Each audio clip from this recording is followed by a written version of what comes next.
नमस्कार, आप देख रहे हैं यूपी क्राइम एक्सप्रेस और मैं हूं आपके साथ मानवी ठाकुर। शुरुआत करते हैं आज की खास खबरों से।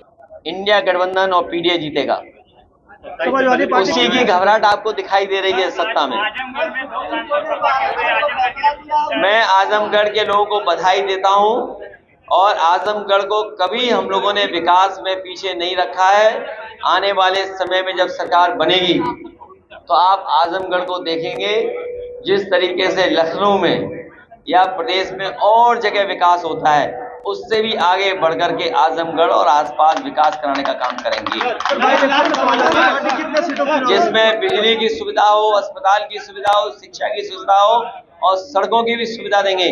और अपने किसान भाई और बुनकर भाइयों को मैं कहना चाहता हूं, उनके लिए विशेष योजना ला करके उनको आर्थिक रूप से कैसे मजबूत किया जाए, उस दिशा में काम करेंगे। जी, लेकिन जनरली अस्पतालों में आज स्ट्राइक चल रही है की घटना को लेके, उस पे आपका क्या स्टैंड है? मैंने बोल दिया, हमारे पत्रकार साथी ने पूछा था।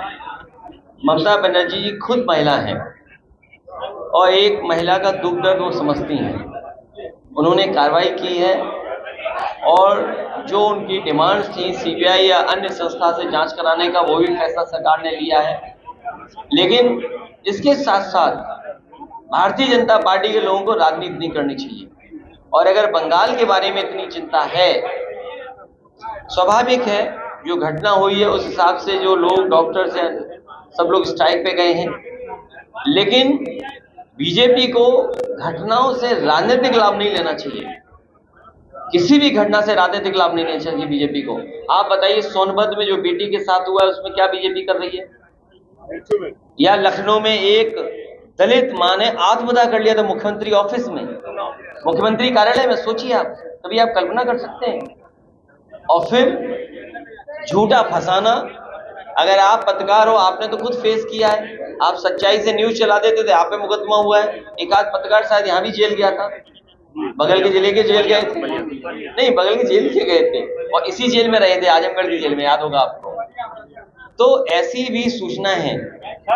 सर, समय पे किसानों को पानी नहीं मिला, खाद नहीं मिली, क्या करेंगे? समाजवादी सरकार बनाए किसान भाई लोग। यूपी में जो है आपके गले का गुलाबी गमछा जो ट्रेंड कर रहा है, कुछ पदाधिकारियों ने पूछा इस गमछे का क्या रहस्य है? देखिए, दो रहस्य बता दो फिर अपनी बात खत्म कर दो। चुनाव में मुझसे एक ने पूछा कि आप गमछा क्यों पहने हुए हैं, और दूसरा उन्होंने कहा इतनी गर्मी है उसमें सदरी क्यों पहने हुए। तो मैंने उन साथी से कहा कि कभी कूलर देखा है आपने? कूलर को देखते होंगे आप, एक जाली लगी रहती है, उसमें पानी डाला जाता है और उसका पंखा चलता है तो ठंडी ठंडी हवा आती है। तो मैंने कहा चुनाव में जैसे ही मैं घर से निकलता हूं, हमारे पूरे कपड़े भीग जाते हैं, फिर पूरे चुनाव में जो हवा चलती है उसे ठंडी ठंडी हवा खाता जाता हूं मैं। और गमछे का राज ये है कि इसमें आशीर्वाद भी छिपा हुआ है और बहुत से साधु संतों का, क्योंकि लाल रंग ही बहुत करीब है, इसलिए आशीर्वाद है। और फिर ये कहीं ना कहीं जुड़ाव पैदा करता है हमारे सीधे सीधे हमारे गांव गरीब लोगों से।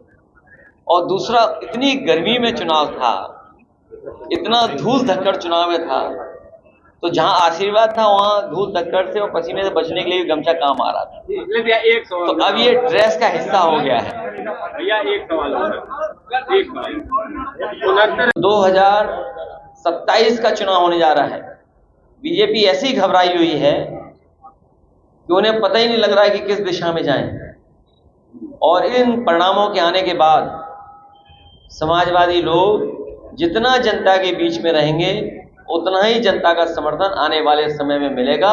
और हमें पूरा भरोसा है कि जो समाजवादियों की प्रोग्रेसिव पॉलिटिक्स रही है, जो समाजवादियों की पॉजिटिव पॉलिटिक्स है, जो समाजवादियों की खुशहाली की राजनीति है, जो समाजवादियों की भेदभाव मिटाने की राजनीति है, जो समाजवादियों को जो विरासत में मिला है कि खाई कैसे कम हो, अमीरी गरीबी की, उस दिशा में लगातार काम करेंगे। और पूर्वांचल की जनता पहले जैसा आशीर्वाद फिर देगी समाजवादियों को।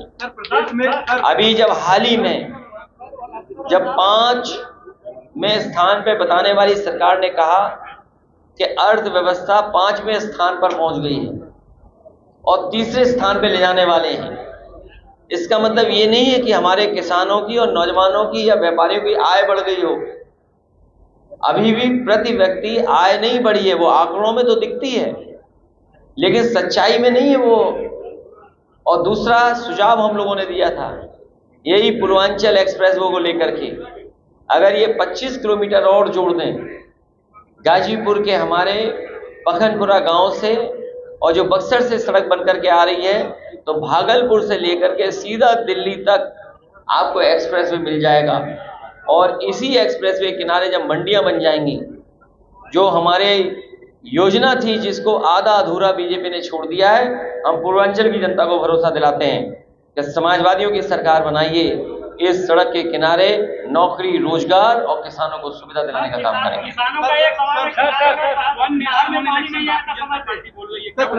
आपको तो समझ लेना चाहिए, जो लोग कह रहे हैं वन नेशन वन इलेक्शन, कई प्रदेशों का चुनाव नहीं करा पा रहे।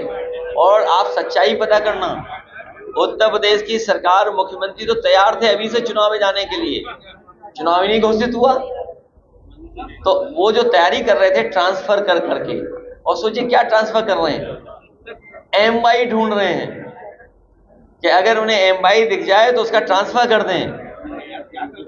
पीडीए ने एमवाई को हराया है। अब आप पूछोगे एमवाई क्या है?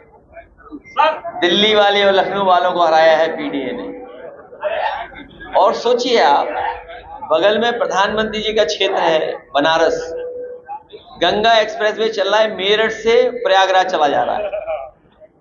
और ये जो हमारा नोएडा से आगरा लखनऊ एक्सप्रेसवे से पूर्वांचल एक्सप्रेसवे चल रहा है, वो गाजीपुर होकर के बिहार चला जा रहा है, लेकिन अभी तक प्रधानमंत्री का क्षेत्र नहीं जुड़ा। बताइए आप, तो आप खुद समझ सकते हो कि उनके अंदर भी तालमेल ठीक नहीं चल रहा है। जिस दिन तालमेल बिगड़ेगा उसी दिन देखोगे आप उत्तर प्रदेश में परिवर्तन दिखाई देगा। आप डॉक्टर की बात कर रहे हैं, डॉक्टर के ये बीजेपी के लोग पेपर आउट का रिकॉर्ड तोड़ने जा रहे हैं, पेपर रद्द का रिकॉर्ड तोड़ने जा रहा है रेलवे डिपार्टमेंट। एक्सीडेंट, ये जो पेपर लीक है इसका रिकॉर्ड अगर कोई तोड़ेगा तो रेलवे डिपार्टमेंट, रेलवे के एक्सीडेंट। ये चलने वाली सरकार नहीं है, ये गिरने वाली सरकार है। सर, केशव मौर्य के लिए अभी आपका खुला है? नहीं, ये मैंने 5 अगस्त को इस योजना को खत्म कर दिया है। सर, कोलकाता डॉक्टर हड़ताल पे है रेप कांड को लेके, और आपने कहा कि डॉक्टर की ही बात करिए, तो इस पे क्या कहना आपका? मैं वहाँ की मुख्यमंत्री ममता बनर्जी जी खुद महिला हैं, और जो घटना हुई है बहुत दर्दनाक घटना है। और जो एक मुख्यमंत्री रह करके फैसला ले सकता है, ममता बनर्जी जी ने फैसला भी लिया है। उन्होंने ये भी कहा है कि कार्रवाई होगी, जो दोषी हैं उनके खिलाफ जांच भी ट्रांसफर हो गई है। लेकिन ऐसी घटनाओं पर भारतीय जनता पार्टी को राजनीति नहीं करनी चाहिए। और ये बात मैं इसलिए कह रहा हूं बड़ी जिम्मेदारी के साथ, उत्तर प्रदेश में भी जब समाजवादी सरकार थी, और याद करिए वो पन्ने पलटना आप, भारतीय जनता पार्टी ने डॉक्टरों से मिलकर के माहौल खराब करने का काम किया। घटना दर्दनाक है, जिस तरह से सूचना मिल रही है, जो जानकारी मिल रही है। लेकिन आप खुद सोचिए यूपी में हालत क्या है, सोनभद्र की घटना या अन्य जिलों की घटनाएं मैं कैसे याद दिलाऊं आपको? क्या उत्तर प्रदेश में बेटियां सुरक्षित हैं? और फिर भारतीय जनता पार्टी की सरकार यहां पर भी है, दिल्ली में भी है। क्या उन्होंने वो सब इंतजाम कर दिए कि बेटियों के साथ, माताओं बहनों के साथ कोई घटना ना हो? और अगर हम आंकड़े देखें, ये मैं आंकड़े नहीं बता रहा हूं, हम सरकार में नहीं है, ये आंकड़े तो सरकार के हैं, आप लोग सब गूगल कर सकते हैं। ये अलग बात है कि आप पे भी दबाव रहता है तो वो आप गूगल नहीं करके आंकड़े बताओगे, लेकिन तब भी हमारे तमाम सब पत्रकार साथी हैं वो ये जानते हैं कि अगर हम आंकड़े निकलवा रहे हैं देश के, तो सबसे ज्यादा असुरक्षित महिलाएं और बेटियां कहीं हैं तो वो उत्तर प्रदेश में है। तो उसका जिम्मेदार कौन है? ऐसी घटनाओं पे राजनीति नहीं करनी चाहिए। और मैं आपको भरोसा दिलाता हूं कि समाजवादियों ने जो प्रोग्रेसिव पॉलिटिक्स की बात की है और जो संपन्न बनाने की पॉलिटिक्स है, जो रोजगार दिलाने की पॉलिटिक्स है, नौकरी दिलाने की पॉलिटिक्स है, उस दिशा में हम लोग काम करेंगे। क्योंकि जब प्रधानमंत्री लाल किले से ये कहें, हालांकि वो आंकड़े गलत हैं उनके, लेकिन फिर भी अगर हम उनके आंकड़े वो मान लें, जो उन्होंने ये कहा कि आज़ादी के समय पर देश की आबादी 40 करोड़ थी और आज 140 करोड़ हो गई है, तो सोचिए हमारे आपके सामने चुनौतियां कितनी हैं और आगे आने वाली पीढ़ी के सामने हमें कैसा देश और कैसा समाज बनाना है, वो भी बड़ी चुनौती है।